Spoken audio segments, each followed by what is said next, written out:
مرد کی کمائی پر سب سے زیادہ حق کس کا ہوتا ہے؟ ایک عالم دین کے پاس ایک شخص جاتا ہے اور وہ یہ سوال پوچھتا ہے، اور وہ آگے سے اتنا خوبصورت انداز میں مثال دے کر وہ آگے سے جواب دیتے ہیں، وہ میں آپ کے ساتھ ابھی شیئر کرتا ہوں۔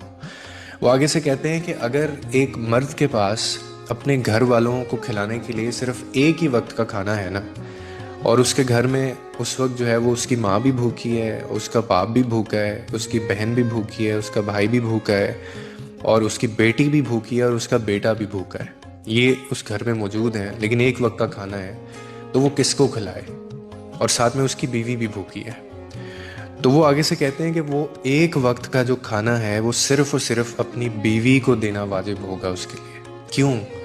کیونکہ اس کھانے کے اوپر سب لوگوں کی نسبت جو ہے وہ بیوی کا حق زیادہ ہے، یعنی بیوی پر خرچ کرنا مرد کے لیے صدقہ بھی ہے، عبادت بھی ہے، رسپانسبلٹی بھی ہے، یہ تینوں چیزیں ہیں۔ کیوں؟ اب میں آپ کو ریزن بتاتا ہوں۔ کیونکہ یہ وہ رشتہ ہے، میں نے آگے بھی کہا ہے، جو خون نہیں ہے آپ کا، لیکن وفا اس میں دیکھیں کتنی ہے۔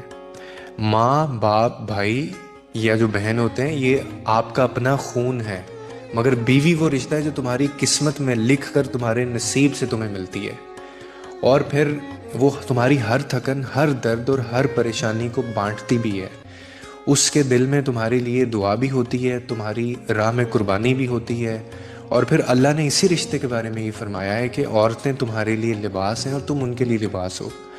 یعنی آپ اگر اس کو تھوڑا سا سمجھیں کہ ایک دوسرے کا سہارا بھی، عزت بھی اور پردہ بھی، اسی لیے بیوی پر خرچ کرنا وہ محض ایک فرض نہیں ہے، بلکہ وہ محبت کا اظہار بھی ہے اور وہ صدقہ بھی ہے۔ باقی آپ کے بلڈ ریلیشنز ہیں۔